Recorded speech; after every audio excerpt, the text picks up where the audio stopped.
Hey everybody, it's Whitney with naturehills.com. This week, I would like to talk about lavender, how to grow it, and which might be best for you. Lavender has always been a bit of an enigma to me. I love it, but keeping it happy can sometimes seem like an impossible task. Just this year, I have gotten exactly one lavender plant to come back for me. And look, if that's not a reason to celebrate, I don't know what is. So, are lavender plants hard to grow? Not really, but they do have some pretty set in stone requirements. For example, they do well in full sun, hot, well-draining locations. You need all three to be successful. Not one, not two, all three. Now, here's the tricky part. When they're first planted, you need to keep them watered so that they establish. It can feel like walking a really fine line, so keep the finger test in mind. That's where you stick your finger into the soil at the base of a plant, up to the second knuckle. If it's damp, skip the watering, but if it's dry, go ahead and give it a big drink. Once they're growing on their own, you can start to back off on the watering.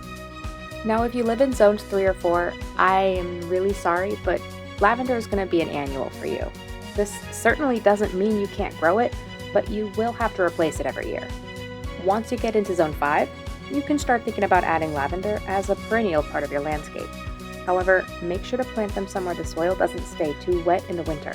That will kill your lavender plant. Provence, English Munstead, Hidcote, Sensational, and Phenomenal Lavender are all great options for Zone 5 dwellers and as far south as Zone 9. Sensational is my personal favorite because it's the one that I've had the most success with here in Zone 5. It grows 2 to 3 feet tall and wide and has purple flowers and really unique silvery foliage.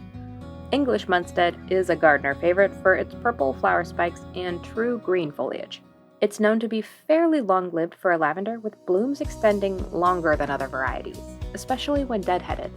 As you go a little further south to Zone 6, you will also have options like Blue Spear and Avignon Early Blue Lavender to choose from. Both are great if you're working with less space because they'll only get to be about 10 to 12 inches tall and wide. They can be used interchangeably most of the time.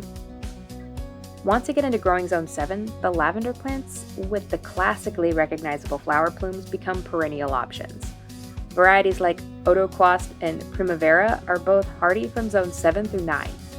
Otoquast grows to be about 2 to 3 feet tall and wide, with Primavera topping out at 18 to 20 inches tall and 15 to 18 inches wide. Make sure to pick a lavender that'll fit in the spot that you've chosen, so that you don't end up having to move it and try to establish it again. And finally, if you're lucky enough to live in zones 8, 9, 10, and even 11, French lavender is for you. Everything from the gray-green foliage to the two-toned purple flowers and even the strong fragrance screams lavender. If you live in the warmer zones and can grow most of these varieties, first of all, I am super jealous. But if you're like me and you live a little far north for the last few varieties, consider adding 1 or 2 in a container up on the patio or deck. They make great annual additions to the decor. Just make sure the container has good drainage and is set out in a sunny, hot location. Hopefully this helps you on your lavender selection journey. Do you have a favorite variety or one that you've had good success with? Let me know down in the comments. Bonus points if it's one I can try here in Zone 5.